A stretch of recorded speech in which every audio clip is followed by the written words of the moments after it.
نحمده ونستعينه ونستغفره ونؤمن به ونتوكل عليه ونعوذ بالله من شرور أنفسنا ومن سيئات أعمالنا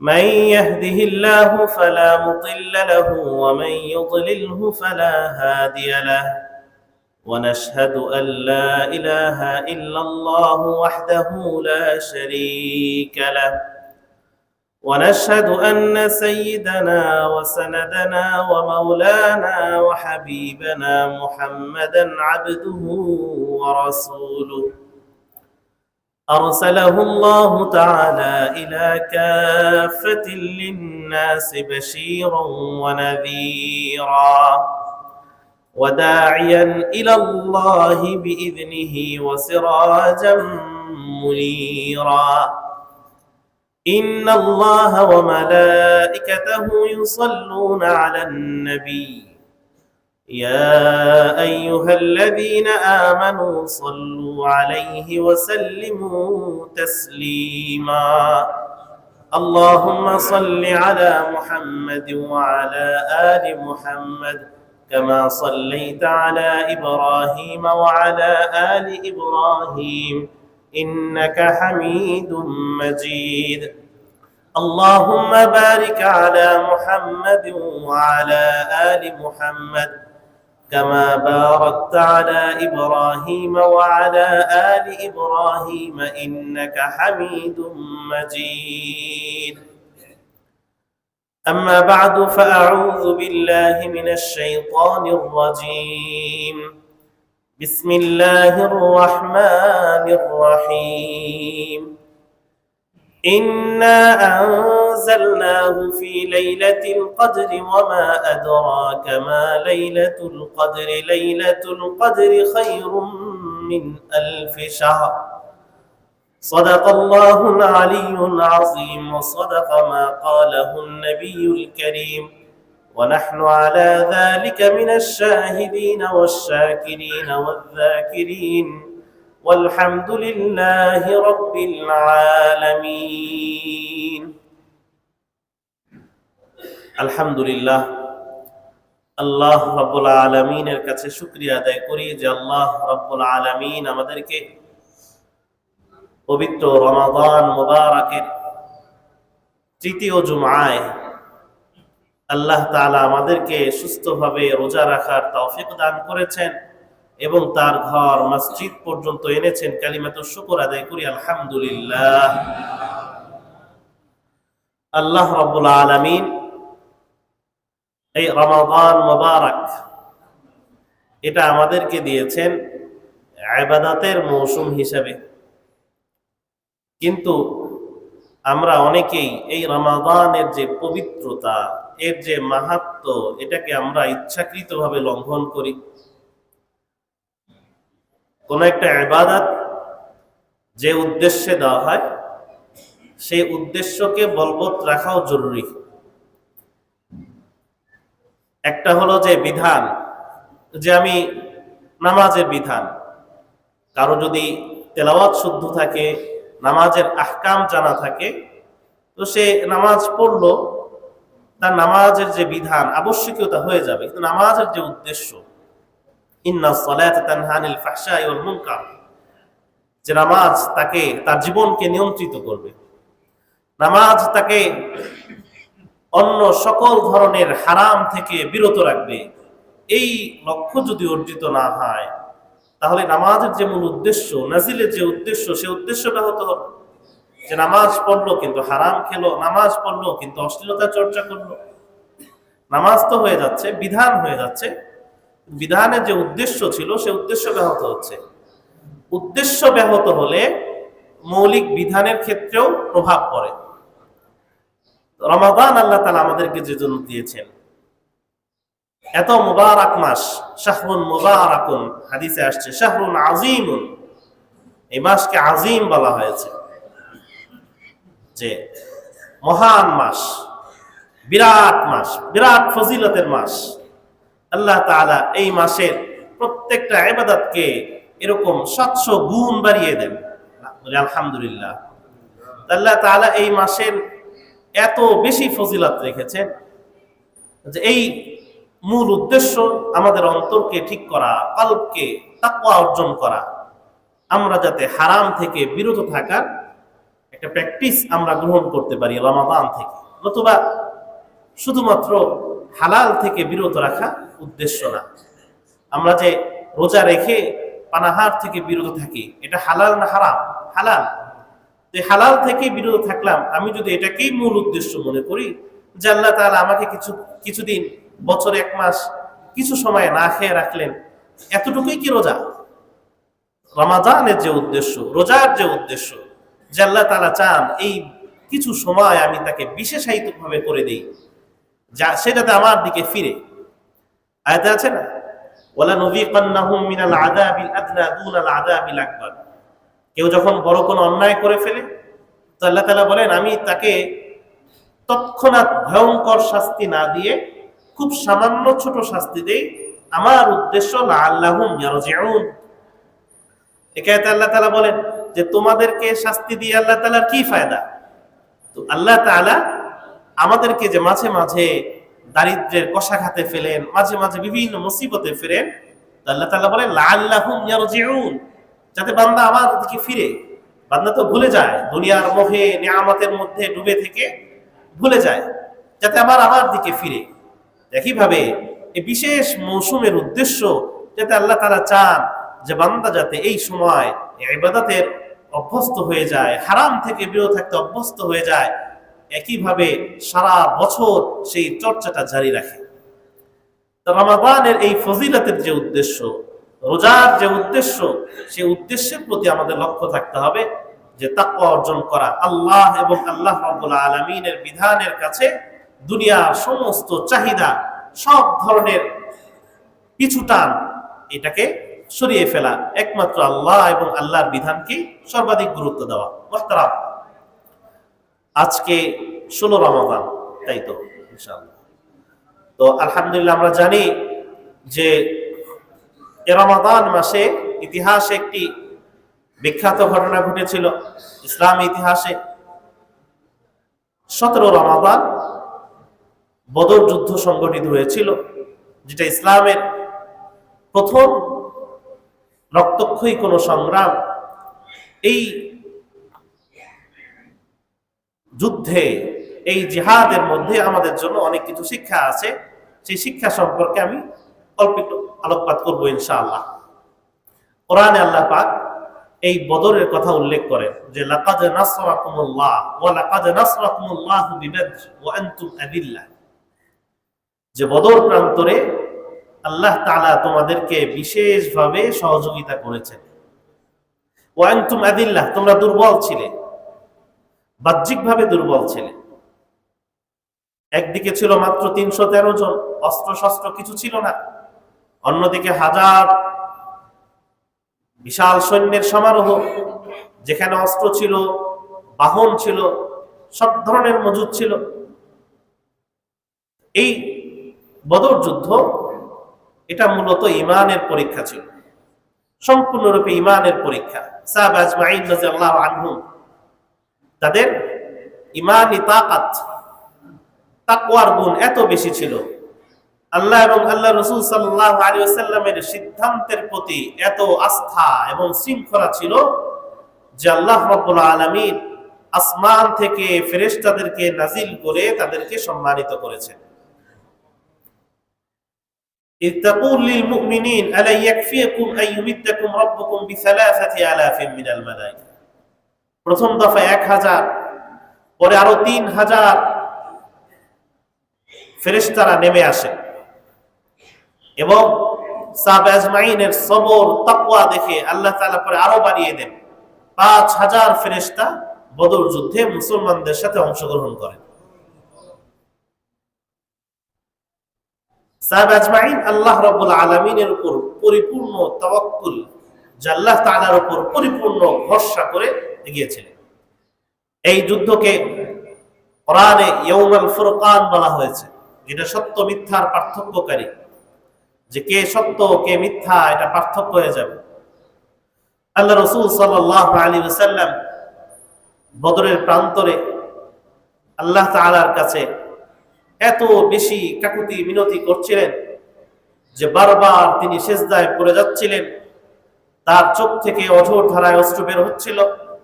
আল্লাহ তাআলার কাছে দোয়া করছে, ইয়া আল্লাহ, ইয়া রাব্বি, ইন্নী আনশুদুকা ওয়া'দাকা ওয়া আহদাক, আমি আপনাকে আপনার ওয়াদার কথা স্মরণ করিয়ে দিচ্ছি যে আপনি ওয়াদা করেছেন মুমিনদেরকে আপনি অবশ্যই বিজয় দান করবেন। ইন্নী আনশুদুকা আহদাক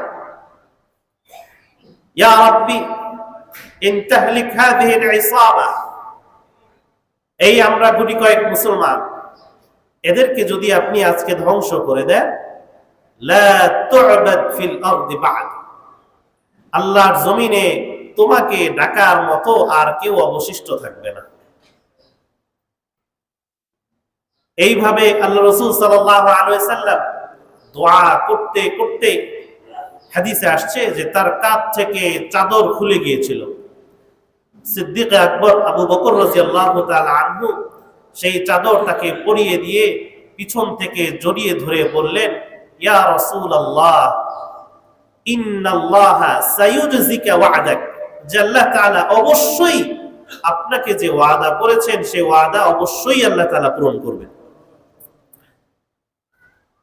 এই জিহাদ আমাদেরকে দোয়াও শিক্ষা দেয়, যে একাধিক সাহাবা আজমাইনের তাওয়াক্কুল তো ছিল, ঈমান এবং তাকওয়ার চূড়ান্ত প্রদর্শনী ছিল। অপরদিকে আল্লাহ রাসূল সাল্লাল্লাহু আলাইহি ওয়াসাল্লামের দোয়া, রোনাজারি, উম্মার জন্য চিন্তা, যেটা আজকে যদি ধ্বংস হয়ে যায় তাহলে ইসলামই বিলুপ্ত হয়ে যাবে।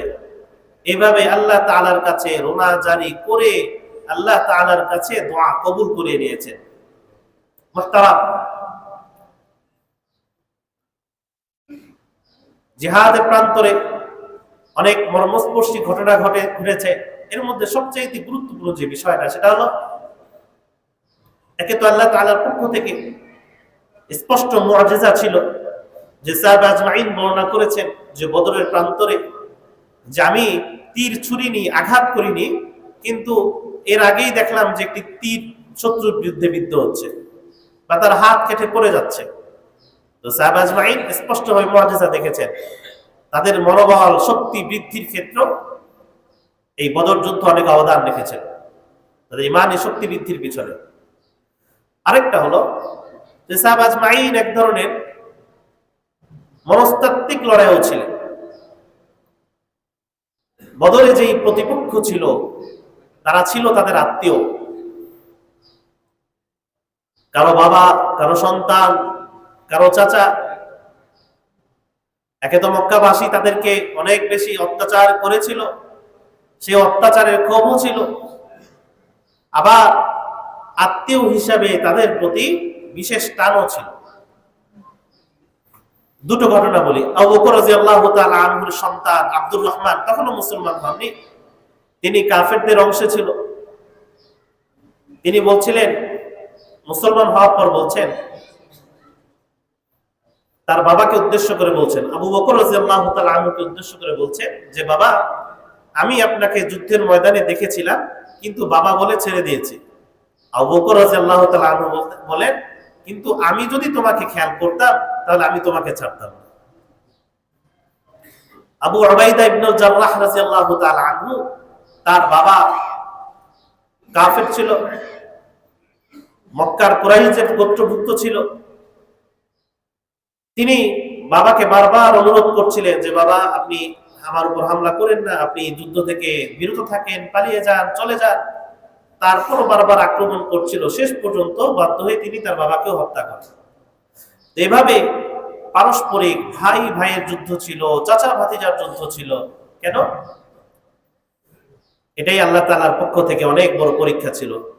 সাহাবা আজমাইনদের সেই প্রশংসা আল্লাহ তাআলা কোরআনে করেছেন যে, লা তাজিদু কওমান ইউমিনুনা বিল্লাহি ওয়াল ইয়াউমিল আখির ইউআদুনা মান হাদাল্লাহ ওয়া রাসূলাহু ওয়ালাউ কানু আবাআহুম আও আবনাআহুম আও ইখওয়ানাহুম আও আশীরাতাহুম, যারা আল্লাহ এবং আল্লাহর রাসূলের প্রতি বিশ্বাস স্থাপন করে, যারা মুমিন, তারা আল্লাহ এবং আল্লাহর রাসূলকে তার নিজের পিতা মাতা সন্তান সবকিছু থেকে বেশি প্রাধান্য দেয়।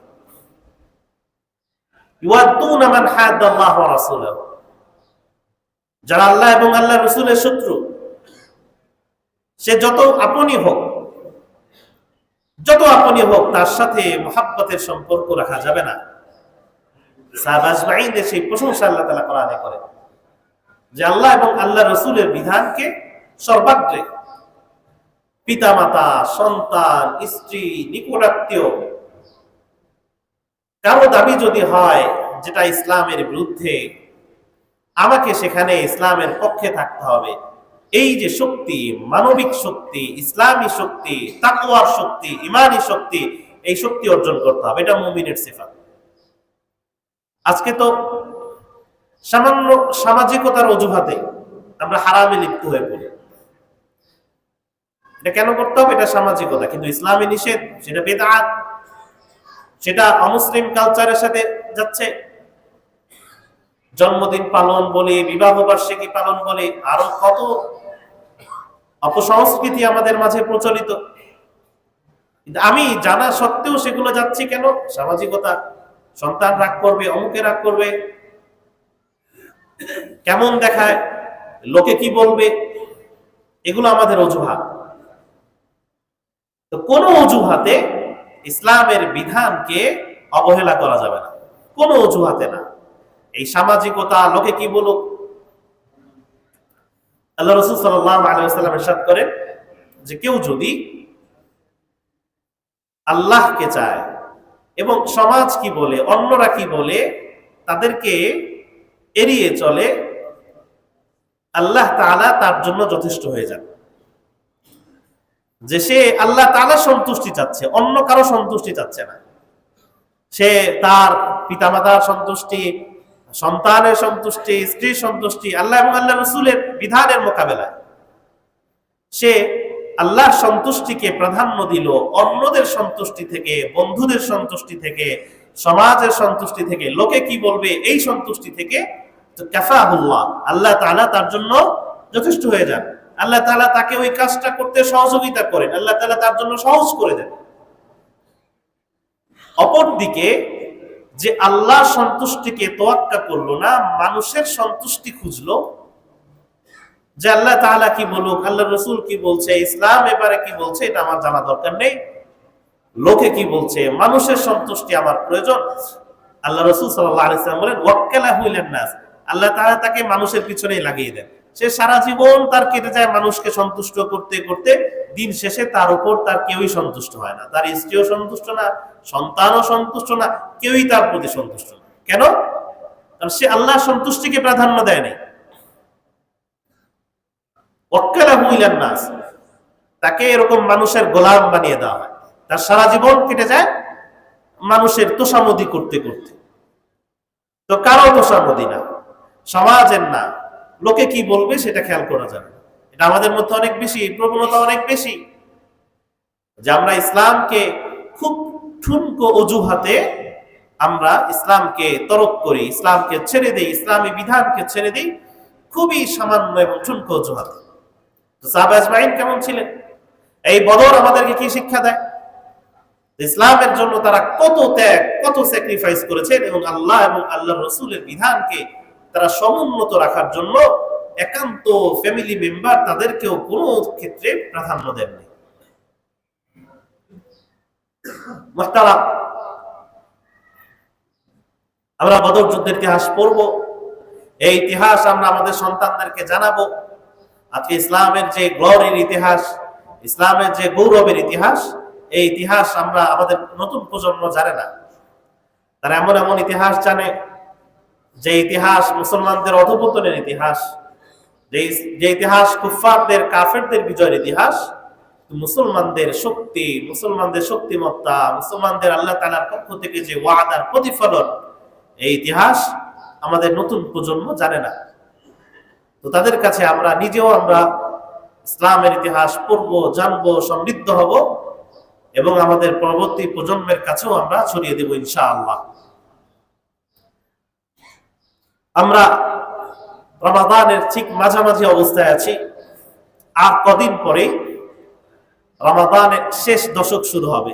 আমরা জানি শেষ দশক বলতে একটি বিষয় আছে, হাদিসের কিতাবে একটা অধ্যায় আছে, ইসলামী যে আলোচনা, এই আলোচনায় শেষ দশক বলতে একটা কথা আছে। আল্লাহ রাসূল সাল্লাল্লাহু আলাইহি ওয়াসাল্লাম শেষ দশকে কেমন মেহনত করতেন, যে হাদিসে আসছে জাদ্দা ও শাদ্দা মিজারাহু। শাদ্দা মিজারা মানে হলো লুঙ্গি টাইট দেওয়া।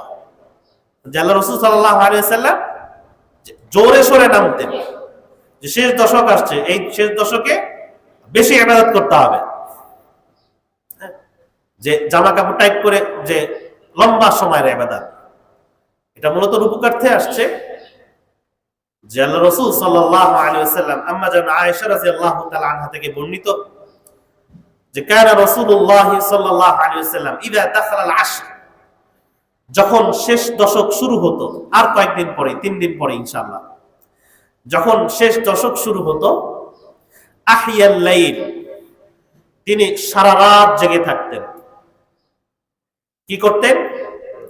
সারা রাত জেগে থাকতেন।